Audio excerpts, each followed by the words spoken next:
Hello and welcome to my channel if you're new, and if you're not new, welcome back. In this video, I'm going to be helping you guys decide which kind of dance shoe is best suitable for you, and we're specifically today looking at Latin dance shoes. And I'm going to cover criteria such as heel size, the color of the shoe, cost, the sole of the shoe, and things whether like booty type shoes are better, or sandals, or open toe. So we're going to be discussing all of that in detail, and I will share my screen to show you examples of each one. And for those of you that don't know and are probably wondering who's this person telling me what I should and shouldn't buy, my name is Marwa and I am a Latin dancer. I teach classes, I compete, and I do lots of videos as well. I thought this video would be very helpful whether you're buying it for yourself or whether you're buying it as a gift, a Christmas gift, a birthday gift. We're going to get straight into it. The first thing we're going to look at is heel size. There's a few things to consider here. The first question is, can you walk in heels, yes or no? If you are a beginner to walking in high heels, then I would suggest starting low and then moving your way up. Let's look at my screen and let's see what are the variation of heels that you can get. If we go heel height first, and then what we'll do is we'll look at types later. So if we look at heel height, let's just go images and see what comes up. Perfect. Okay, so this is at dancesportplace.com, so you can have a look at this website if you want a bit further help. Okay, it's a little bit blurry, but basically these are different sizes that you can get, and also sort of heel type. So you've got the Cuban heel, which is the tiny one here, 1.2 inches, and it goes all the way up to a flare heel, which is 3.5 inches here. So you can see that there's different heights here. Now, if you are a beginner, if you like literally never worn heels ever and you're like a mess, I would recommend going for the 2-inch ones. I think the 1.2, there's not much point in it. So go for the 2-inch Cubans first, and then you can work your way up. Once you've worn those ones out, then maybe you can go a little bit higher afterwards. I would recommend going for Cuban over thick Cuban because you want to start getting used to that thinner heel. But as I said, if you're super clumsy, then maybe try the thicker one. I personally wouldn't. If you are comfortable wearing heels, like you wear heels on a night out and stuff like that, and you're quite comfortable with it, I would recommend going for the 2.5 inch heel here if it's the first time you're buying a Latin shoe. Or if you're feeling a bit braver, then you can go for the 2.75. I personally have a 3-inch flare heel. That's the one that I have here. That's what I dance with. That's what I'm most comfortable with. I find the 3.5 inches one, or the higher ones, are a lot more difficult for me to dance in. In terms of centimeters, sometimes you see them in centimeters.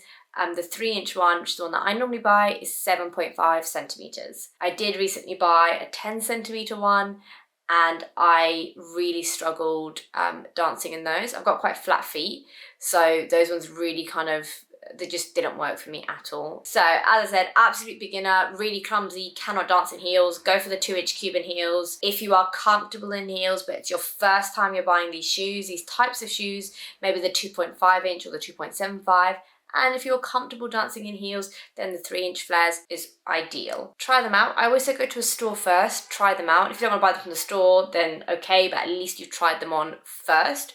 Or you can get a website with a good returns policy, and then you can try them on and return it if it doesn't work for you. We're also going to look at types of heels. So the Cuban heels are sort of like these thicker ones. Can you see where it's a bit more blocky, a bit more chunky? Obviously, the shorter it is, the more chunky it will look. These ones here, can you see this? That how it comes in and it comes out, kind of like flare trousers. That's your flare heel here. And then you can have like slimline heels. Okay, here you go. So yeah, so here you go. So the flared ones here, you can see that they come in and then come out again. And then you've got the slim ones which just go straight down. I personally prefer a flared heel. I feel like I'm a bit more stable when I'm dancing in them, but you know, that's not always the case. Then you've got your standard ones and the men's Latin as well, and men's standard. I'd probably do a separate video for men's shoes.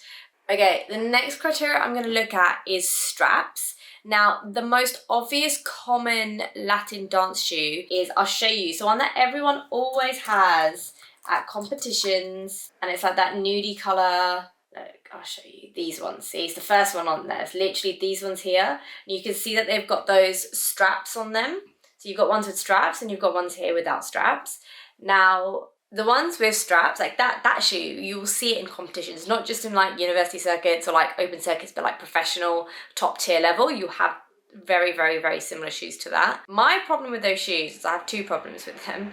The first is the strap. Sometimes, this can sound so weird, but sometimes I find like my little toe gets stuck in the strap. Like, I don't know how to explain it. It just doesn't work. Or the other thing is sometimes it digs into your toes as well, like really pulls into your toes. So it depends on the comfort level, it depends on the quality of the material. Generally speaking, because these types of shoes are so common and so popular, there's loads of different companies which make similar shoes. So you really need to assess the quality when you're buying these specific shoes. You've got also other shoes like these ones, which are like smooth. There's no strap, there's just like a big thick band.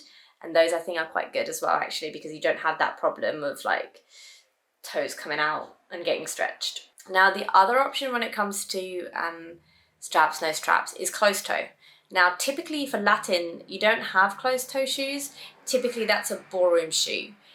So I'll show you, for example, if I just write ballroom dance shoe here. You see that with the typical closed toe is a typical ballroom shoe.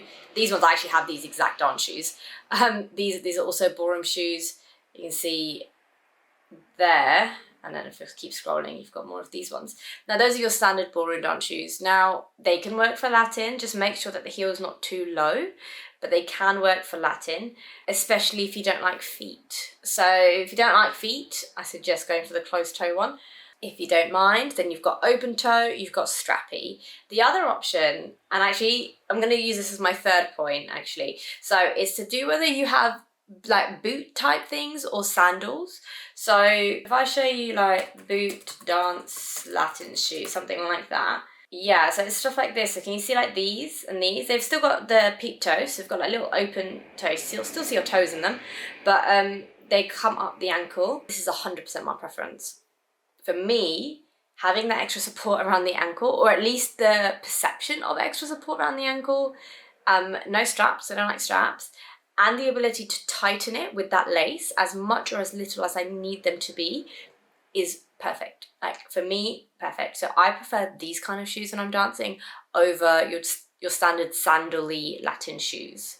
I keep calling them sandals. They're not sandals. Are they sandals? You know what I mean, those strappy, open toe, classic Latin shoe. For me, I prefer the boots, but it's up to you or the person you're buying for, whether they want something more classic and more traditional as well, and more sort of competition friendly. Now, my next point is like the most important in my opinion, and that's to do with the sole of the shoe. What is happening underneath the shoe is so important. But before I move on to that point, I would really appreciate it if you hit that like button to help this video reach more people and also help me as a content creator.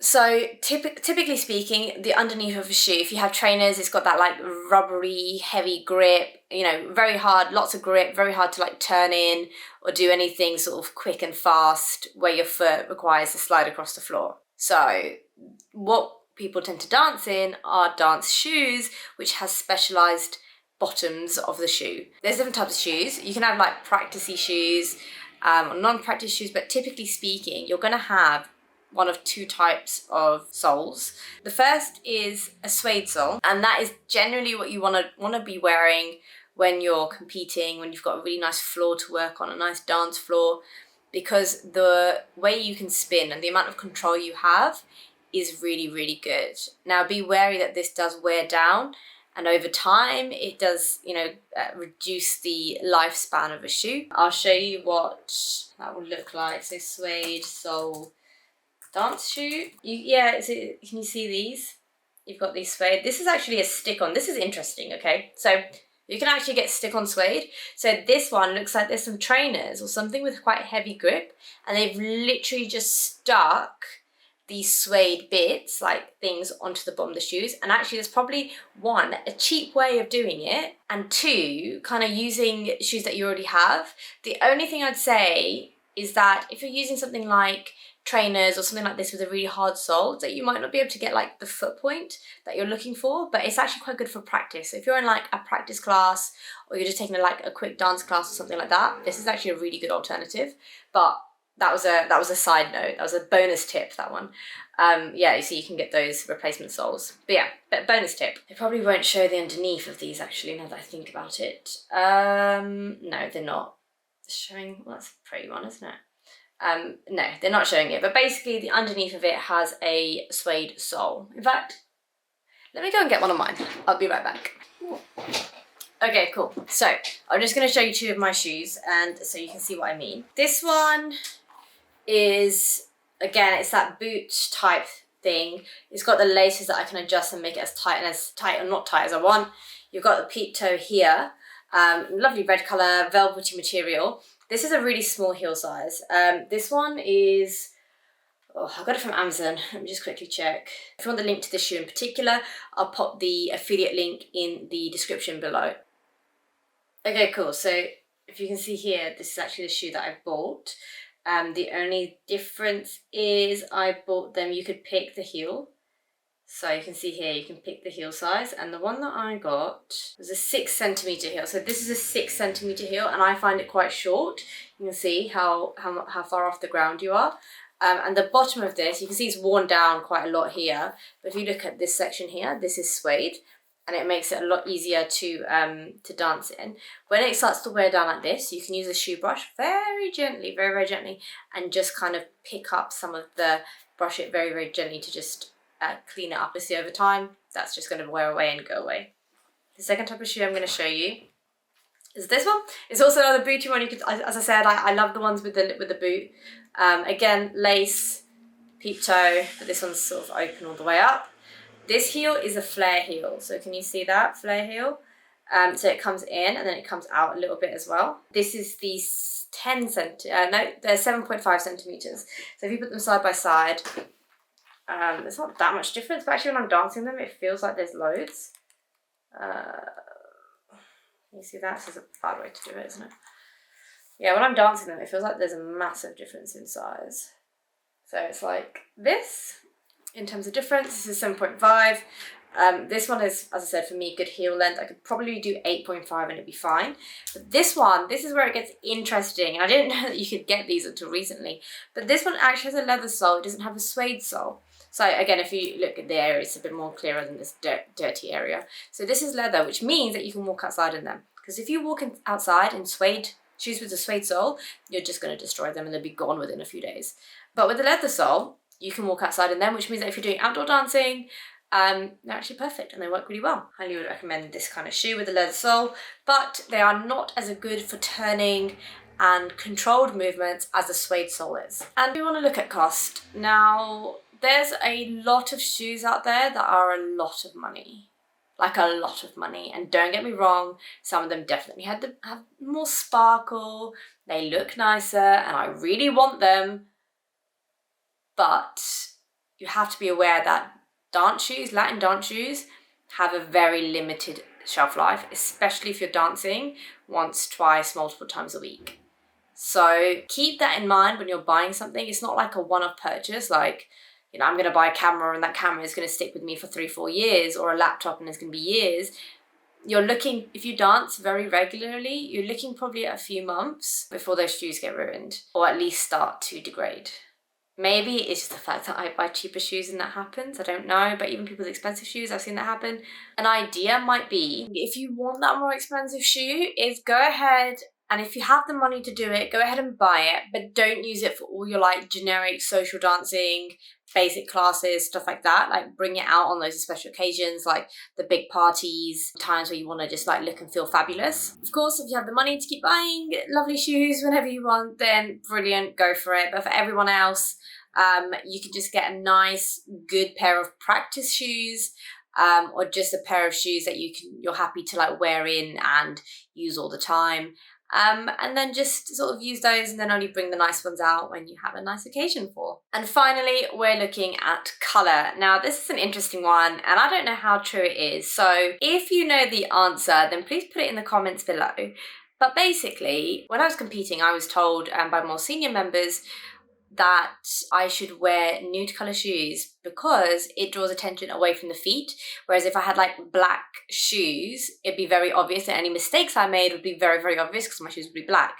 So if you wore nude shoes, it would look like the line is more complete and less likely to sort of pick up on those mistakes. I don't know if that's true, but that is what I was told. In terms of colour, like from a competitive standpoint, most of the time people use nude shoes.